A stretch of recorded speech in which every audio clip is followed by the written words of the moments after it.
चीतों को भारत लाने के पीछे एक गंभीर वजह। दोस्तों, भारत में चीतों की गूंज हर तरफ सुनाई दे रही है। हर कोई सिर्फ इसी सवाल को लेकर पीछे पड़ा हुआ है कि आखिर इतने सालों बाद चीतों को भारत में क्यों वापस लाया जा रहा है। 70 साल पहले भारत से विलुप्त हुए चीते अब वापस भारत की धरती पर लाए जा रहे हैं। पर यहाँ सबसे बड़ा सवाल ये आता है कि इतने सालों तक अगर चीते नहीं थे और वो भारत से विलुप्त हो गए थे तो उन्हें दूसरे देश से वापस मंगवाने की कौन सी ज़रूरत पड़ गई। क्या इसके पीछे सरकार की कोई साजिश है या फिर बात और कुछ है। आज की इस वीडियो में हम इसी सच्चाई को बताने की कोशिश करेंगे। दोस्तों, 1948 में छत्तीसगढ़ के जंगल में 3 चीतों का शिकार किया गया था। इसके बाद 1952 में पूरी तरह से चीतों को विलुप्त घोषित कर दिया गया था। अब फिर 70 सालों तक देश में चीतों का नामो निशान नहीं था। पर इसका ये मतलब नहीं था कि किसी का ध्यान इस पर नहीं गया था। इसके बाद जंगली जीवों के लिए संरक्षित इलाके बनवाए गए, लेकिन फिर साल 2009 में इसके लिए आवाज़ उठाई गई जब wild life trust of India ने राजस्थान में 2 दिन का इंटरनेशनल वर्कशॉप रखा और इसी आयोजन में यह मांग की गई कि भारत में चीतों को वापस लाना चाहिए। दुनिया भर के एक्सपर्ट उस कार्यक्रम के केंद्र थे। केंद्र सरकार के मंत्री और संबंधित विभाग के अधिकारी भी थे। कहा गया कि कुछ ऐसे राज्य हैं जहां चीतों को रखना सही होगा, जैसे कि उत्तर प्रदेश, गुजरात, राजस्थान, छत्तीसगढ़ और मध्य प्रदेश। एक्सपर्ट का कहना था कि उन 5 राज्यों में किसी में भी चीतों को रखा जा सकता है। उनके हिसाब से यहाँ पर वातावरण बिल्कुल बढ़िया है, लेकिन फिर बाद में तय किया गया कि नहीं, हमें कुछ सर्वे और बारीकी से जांच करनी होगी ताकि हम चीतों को भारत लाएं तो अच्छी तरह से उनका संरक्षण किया जा सके। पहले तो लोग सब ईरान से चीतों को मंगवा रहे थे, लेकिन फिर इस ख्याल को होल्ड पर रखा गया क्योंकि ईरान के चीतों का जेनेटिक अफ्रीकन चीतों से मिलता जुलता है। लेकिन फिर फैसला अफ्रीकन चीतों को भारत लाने के पक्ष में आया। नामीबिया से 8 चीते भारत लाए गए थे, जिनमें से 5 मादा और 3 नर चीते हैं। मादा चीतों की उम्र 2 से 5 सालों के बीच की है, जबकि नर चीतों की उम्र 4.5 से 5.5 के बीच की है। इनका स्वागत बड़े जोरों शोर से हुआ था। ये सभी चीते नामीबिया से डायरेक्ट ग्वालियर पहुँचे थे, जिसके बाद कूनो नेशनल पार्क में प्रधानमंत्री द्वारा इन चीतों को बाड़ी में छोड़ दिया गया था। आपको बता दें कि दुनिया में सबसे तेज दौड़ने वाले इन जानवरों को जब भारत लाया जा रहा था तब उन्हें कुछ भी खाने को नहीं दिया गया था, क्योंकि उन्हें कोई भी परेशानी ना हो। यहाँ तक कि नामीबिया से भारत लाने तक के सफ़र में ईंधन भरवाने के लिए भी ब्रेक नहीं लिया गया था। दोस्तों, इन चीतों को 1 महीने तक का क्वारंटाइन रेस्ट में रखा जाएगा और इस दौरान हर 2-3 दिन में उन्हें खाने के लिए 2 से 3 किलो मीट दिया जाएगा। तमाम चीतों के गले में एक सैटेलाइट वीडियो कॉल आईडी मौजूद है। इसकी मदद से भविष्य में इनकी मोटी ट्रेंडिंग से लेकर संक्रमण तक हर एक चीज़ को ट्रैक करने में मदद मिलेगी। चीतों में किसी तरह का कोई संक्रमण ना हो, इसके लिए जंगल में अन्य मवेशियों का भी टीकाकरण कराया गया है। दक्षिण अफ्रीका की सरकार और वन्य जीव विशेषज्ञ उन पर नज़र रखेंगे। चीतों को भारतीय मौसम से लेकर यहाँ के माहौल में ढलने में 1 से 3 महीने का वक्त लग सकता है। कूनो नेशनल पार्क में अफ्रीकन चीते के लैंड करते ही यहाँ का सिस्टम बदल गया है। यहाँ रहने वाले तेंदुए अपनी गैर प्रजाति के एक अन्य प्राणी से पहली बार मिल रहे हैं। उन्हें बिल्कुल उन्हीं के शक्ल वाले चीते आज से 17 साल बाद उनके इलाके में आए हैं। अब आपके मन में ये सवाल आ रहा होगा कि चीतों के लिए कूनो नेशनल पार्क ही क्यों चुना गया।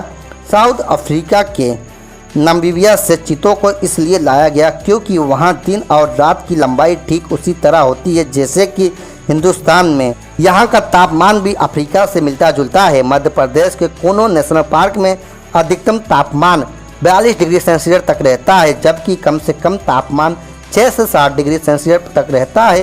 साल 2018 में इसे राष्ट्रीय उद्यान का भी दर्जा दिया गया है।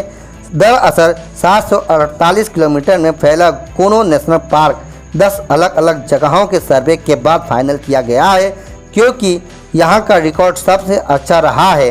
चीतों को अच्छी शिकार की ज़रूरत होती है और कूनो नेशनल पार्क में छोटे छोटे हिरन और सुअर के घनी आबादी मौजूद है। इसके अलावा पूरे बाग में नील गाय और सांभर की संख्या करीब 25,000 है। यानी कि चीतों को खाने की कोई कमी नहीं होगी। असल में दोस्तों चीता हफ्ते में एक बार शिकार करता है, इसी से उसका काम चल जाता है। चीता एक बार में 7 से 8 किलो मटन खाता है।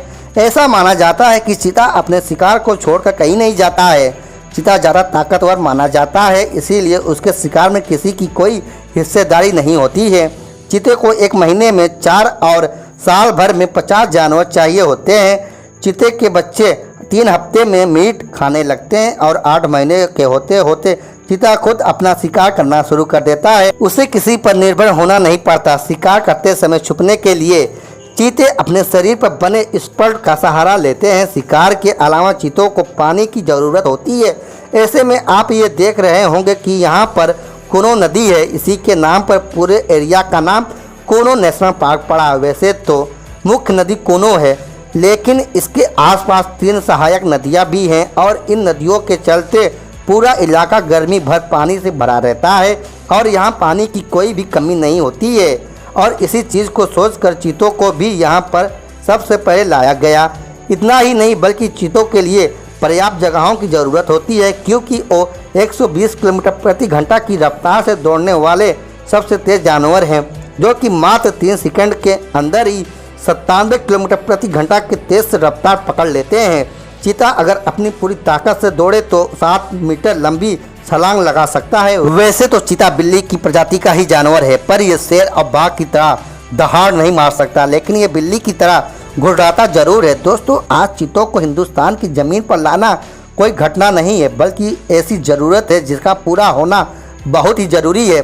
चीतों के विलुप्त होने से भारतीय ग्रासलैंड की इकोलॉजी पूरी तरह से खराब हो गई थी, जिसे ठीक करना बहुत ही ज़रूरी था। और अब भारत में चीतों के आ जाने से बिगड़े हुए इकोलॉजी को ठीक करने की शुरुआत हो गई है। चीतों को भारत में आखिरी बार 1948 में देखा गया था, जिसके 4 साल यानी कि 1952 में उन्हें भारत में विलुप्त घोषित कर दिया गया था।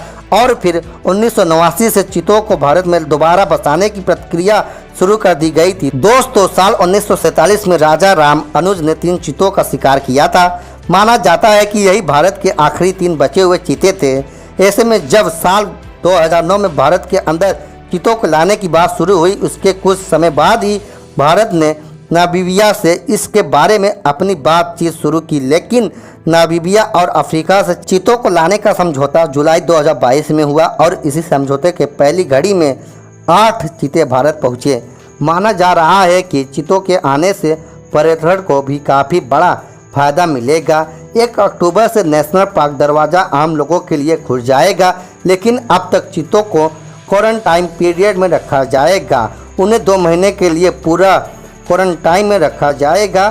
कहा जा रहा है कि दिसंबर के महीने में चीतों को खुले में छोड़ दिया जाएगा, तब जंगल में सफारी के दौरान हम लोग चीतों को देख पाएंगे। कोनो नेशनल पार्क के पास के जंगलों में वन विभाग ने चीतों के सुरक्षा के लिए ग्रामीणों को चीता मित्र बताया है। इसका सीधा सा मकसद है कि ग्रामीण चीता और तेंदुए के बीच के फर्क को समझते हैं।